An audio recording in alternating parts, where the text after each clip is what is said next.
Hey everyone, welcome back to Federline House.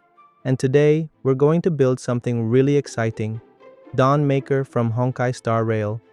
This is going to be a full build and paint video, and I'll walk you through everything step by step. Whether you're a beginner, an experienced cosplayer, or just a fan of the game, you'll be able to follow along and make your own. First, let's start with the basics. I already have my paper patterns printed out. To cut out the paper patterns, I'll be using a sharp cutter and also a compass for some of the curved areas. You want the lines to be as clean as possible here, because whatever you cut now will transfer directly onto the EVA Foam later.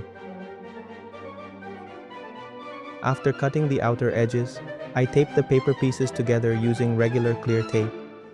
This helps me see the shape of the sword before committing to foam. It's kind of like a dry run. You get to preview how the parts connect. Once everything looks good, I cut along the inner lines of the pattern to separate the individual pieces. This gives me all the small shapes I'll need to trace onto the EVA Foam. Here are the finished paper templates. For the base material, I'm using 10mm EVA Foam. I place the paper templates on the foam and trace them using a silver pen. Always use a pulp and silver for visibility. It makes your cut lines really stand out. Next, I carefully cut the EVA Foam pieces with a very sharp cutter. The sharper your blade, the cleaner your edges will be. Don't rush this part. Smooth cuts make a big difference when you glue the parts together later. To assemble the foam pieces, I apply contact cement. Spread a thin, even layer on both sides, wait a few minutes until it gets tacky, then press the pieces together. This glue creates a really strong bond, so line up your edges carefully. For the sword's core, I insert a pipe through the center to act as the foundation. This keeps the blade straight and sturdy, so it doesn't flop around. You can use PVC pipe or similar material. At the tip of the sword, I add a small piece of wood. This gives strength to the very end, which is usually fragile on foam builds. I glue it in place with contact cement. To lock the pipe more securely, I also use super glue on certain joints.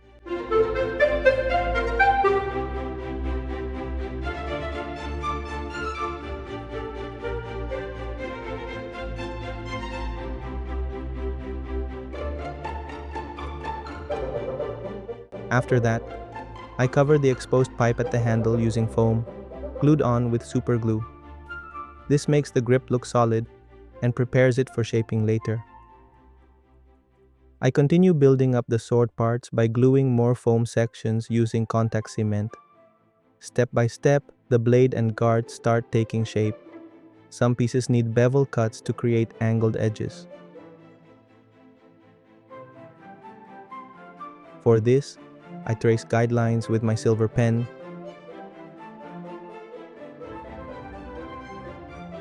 Then cut at an angle using the cutter. This helps give the sword its sharp look.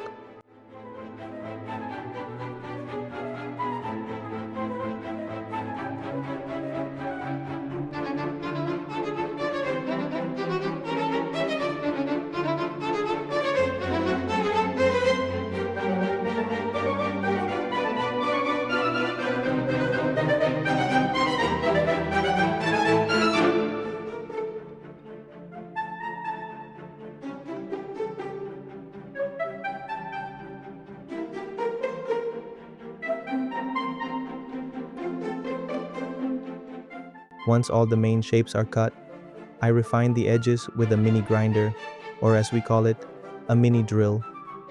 This tool smooths out the foam and makes everything cleaner.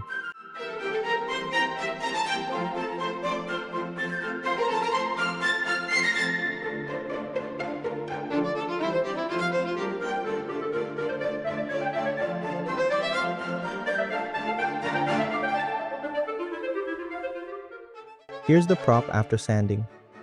It already looks closer to the real weapon.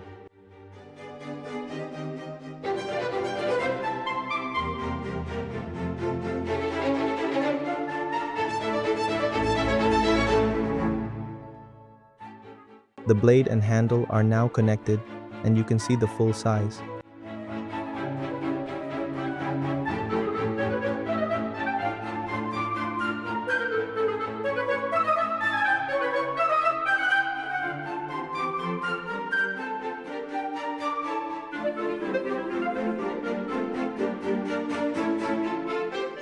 I keep adding the remaining foam details, gluing them with super glue. There are quite a lot of parts, so this step takes time, but patience is key.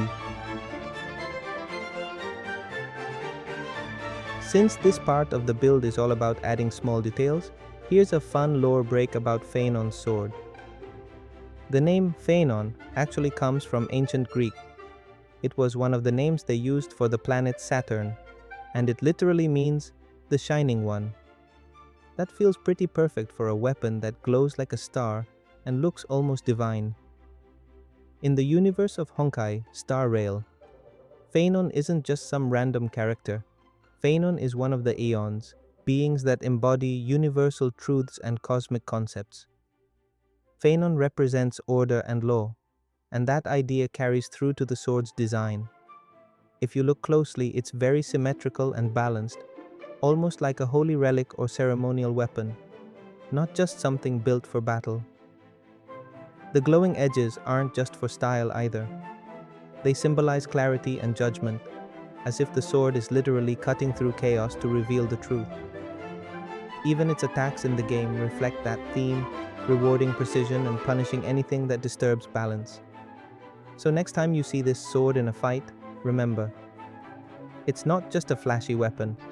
It's basically a piece of cosmic philosophy made into a blade, a shining reminder of order in an otherwise chaotic universe, which is why building it in real life is so fun.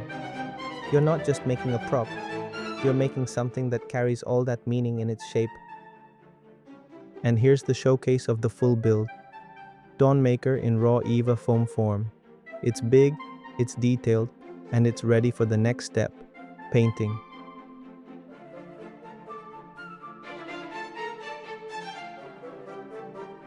Now let's move to the painting section, because this is where the prop really comes alive. First thing, I use a heat gun to seal the surface of the foam. Heating it up slightly closes the pores and makes the paint stick better. Then, I apply a base coat using rubber paint.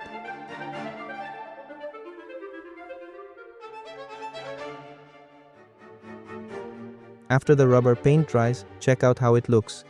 It already has a nice finish and protects the foam.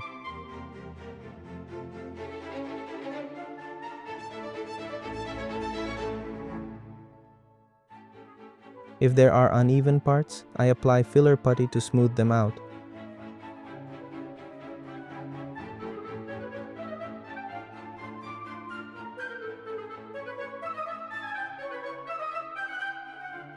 After it dries, I sand it down until the surface feels even. Next, I spray the prop with silver paint. This creates the metallic base that we'll build on later.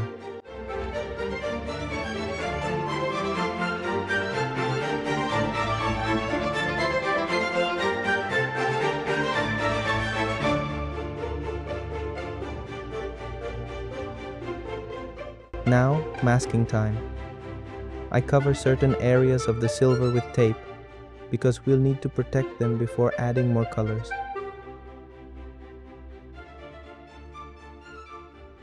While I'm masking this prop, here's a quick tip.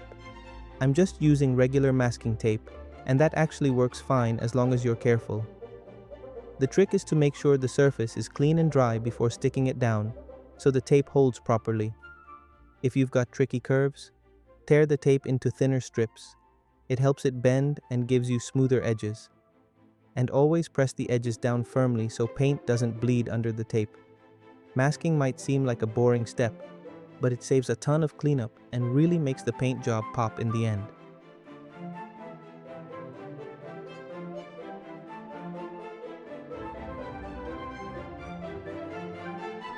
Here's the result after masking. You can see the clean shapes we'll be working with.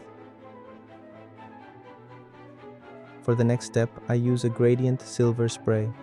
like a darker metallic shade to add depth and detail to the prop.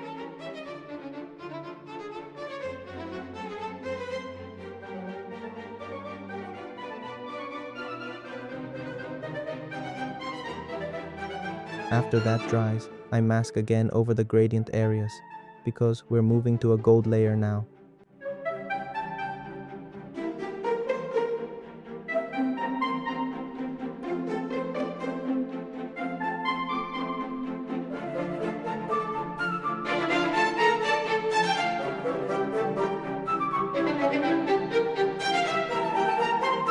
Let's spray the gold paint.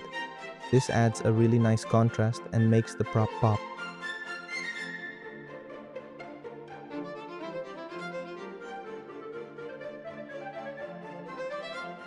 Here's a quick showcase of how the gold layer looks before we remove the masking.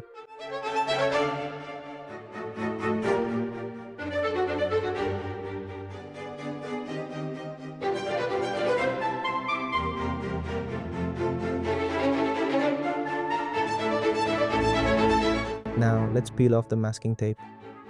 This is always the most satisfying part, seeing the clean lines appear.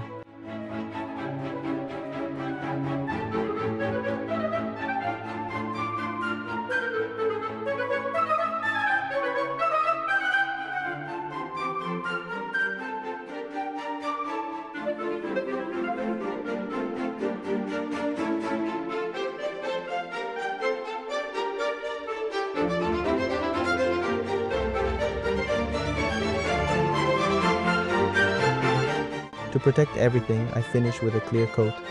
This seals the paint, adds durability, and gives a nice shine. And here's the final showcase of the prop after clear coat. Shiny, durable, and ready to use.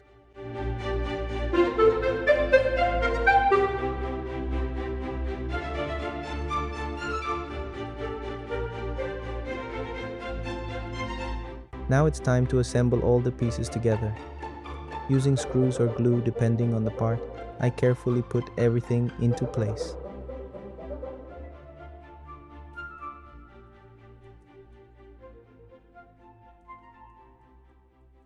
And here's the full showcase of the finished prop. It looks amazing, and I'm really happy with how it turned out. That's it for today's build and paint session. Thanks a lot for watching and hanging out with me here at Phainon House. If you enjoyed this video, don't forget to like, share, and subscribe for more cosplay builds and tutorials. I'm Phainon, and I'll see you in the next project. Take care and keep creating.